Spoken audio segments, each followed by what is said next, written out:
আসসালামু আলাইকুম, সবাই কেমন আছেন? আজকে আমি তৈরি করে দেখাবো লাড্ডু। মিষ্টির দোকানের মতো যে পারফেক্টভাবে আমি আজকে লাড্ডু তৈরি করে দেখাবো বেসন ছাড়া। তাই আর বেশি কথা বাড়াবো না, তাহলে চলুন দেখা যাক কি কি উপকরণ লাগছে। সব কিছু শেয়ার করব, সাথে থাকুন। প্রথমে আমি এখানে অ্যাঙ্কর ডাল বা বুটের ডাল, আপনারা যেটা বলেন, আর সাথে মুগ ডাল আমি ভিজিয়ে রেখেছি প্রায় 5 থেকে 6 ঘন্টা। তারপরে ধুয়ে পানি জড়িয়ে রেখেছি। এখন আমি সবগুলো ডাল ব্লেন্ড করে নেব। আর আপনারা চাইলে মুগ ডালটাকে স্কিপ করতে পারেন, কারণ মুগ ডাল অপশনাল। আমি দিয়েছি, আমার কাছে ছিল তার জন্যে। একেবারে মিহি করে ব্লেন্ড করতে পারেন, আবার একটু গোটা গোটা থাকলেও সমস্যা নেই। এই যে আমি ব্লেন্ড করে নিয়েছি। একইভাবে আমি সবগুলো ব্লেন্ড করে নেব। এই যে ব্লেন্ড করা হয়ে গেছে। এখন আমি দিয়ে দিব স্বাদ মতো লবণ, আর সাথে দিব বেকিং পাউডার। আপনারা চাইলে বেকিং সোডাটা বা খাবার সোডাটা সামান্য পরিমাণ দিতে পারেন। আমি এখানে বেকিং পাউডার 1/2 টেবিল চামচের মতো দিয়েছি। দিয়ে আমি মেখে নিলাম। এখন আমি একটা চুলার মধ্যে প্যান বসিয়ে দিলাম, দিয়ে দিলাম তেল। দিয়ে আমি কিন্তু এখন ভেজে নিব। এই যে বড়ার শেপ দিয়ে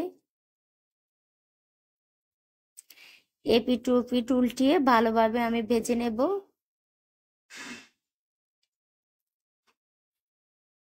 আমি আবারও বলছি, যারা এইভাবে কখনো লাড্ডু খাননি তারা একবার হলো খেয়ে দেখবেন, দেখবেন বারবার খেতে ইচ্ছা করবে।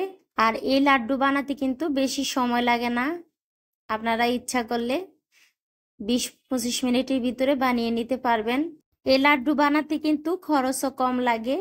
এই যে হয়ে গেছে আমার কিন্তু এপিট ওপিট আমি ভালোভাবে ভেজে নিলাম। এখন তুলে নিলাম। একই নিয়মে আমি বাকি সবগুলো ভেজে নেব।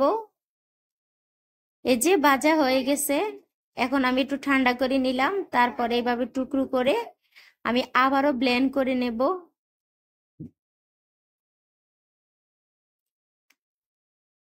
এখনো গরম আছে, তার জন্য দুধটা আমার অসুবিধা হয়। এই যে আমি এখন ব্লেন্ড করে নেব। হয়ে গেছে ব্লেন্ড করা, দেখুন। এই যে আমার সবগুলো ব্লেন্ড করা হয়ে গেছে। এখন আমি চলে যাব মূল পর্বে। আমি চুলার মধ্যে একটা কড়াই বসিয়ে দিলাম, দিয়ে দিলাম 2 কাপ চিনি, আর পানি দিয়ে দিব আমি 2 কাপের মতো। দিয়ে আমি চিনিটা গলা পর্যন্ত বা বলক আসা পর্যন্ত অপেক্ষা করব। এখন দিয়ে দিব আমি সামান্য food colour, orange food colour. আপনারা চাইলে জর্দা রং ইউজ করতে পারেন। আমি অরেঞ্জ ফুড কালার ইউজ করছি, আপনারা চাইলে যে কোনো কালার দিতে পারেন। এই যে বলক চলে আসছে, এখন দিয়ে দিব ব্লেন্ড করা রাখা ডাউলের গুঁড়াগুলো। নেড়ে চেড়ে এখন দিয়ে দিব গুঁড়ো দুধ। আমি 1 কাপ গুঁড়ো দুধ দিয়েছি, আপনারা চাইলে বেশি দিতে পারেন। আর দিয়ে দিলাম কাঠবাদাম এখানে কুচা করে, আর এখানে দিলাম 1 কাপ কিশমিশ। দিয়ে আমি ভালোভাবে এভাবে নেড়ে চেড়ে ঢাকনা দিয়ে দিব প্রায় 5 মিনিটের জন্যে। চুলার আঁচটাকে আমি একেবারে মিডিয়াম টু লো হিটে রেখেছি। ঢাকনা দিয়ে অপেক্ষা করব 5 মিনিট। এই যে 5 মিনিট পর ফিরে আসলাম। এখন দিয়ে দিব আমি ঘি। ঘিটা আমি 4 টেবিল চামচের মতো দিলাম, আপনারা চাইলে বাড়িয়ে দিতে পারেন। দিয়ে আমি কিছুক্ষণ নাড়াচাড়া করে আবারও ডেকে দিব আরো 5 মিনিটের জন্যে। টোটাল আমি ঢাকনা দিয়ে 10 মিনিট রান্না করেছি। যত রান্না করবেন ততই কিন্তু এই লাড্ডুটার কিন্তু স্বাদটা বাড়বে। এই যে দেখুন, আমার কিন্তু লাড্ডু বানানোর জন্যে ডোটা একবারে রেডি। এই যে এখন আমি নামিয়ে নিব। আমার ভিডিওটি কেমন লাগছে আপনাদের কাছে? ভালো লাগলে লাইক কমেন্ট শেয়ার করে দেবেন, আর নতুন বন্ধু হলে সাবস্ক্রাইব করবেন। এই যে এখন আমি বানিয়ে দেখাবো একটু ঠান্ডা করে। হাতের ভিতরে আমি সামান্য একটু ঘি মেখে নিলাম।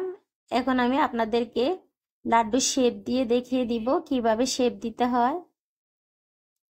প্রথমে এইভাবে মতি নিবেন, তারপরে এই যে 2 হাতের তালু দিয়ে আমি ভালো করে এই যে গোল করে তারপরে শেপ দিয়ে নিব।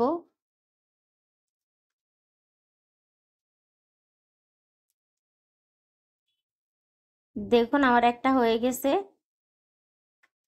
আমি আপনাদের সুবিধার জন্য আরো একটা এইভাবে দেখিয়ে দিব। হয়ে গেছে। একই নিয়মে আমি বাকিগুলো বানিয়ে নিব। দেখুন কত সুন্দর হয়েছে। এই যে হয়ে গেছে আমার সবগুলো বানানো।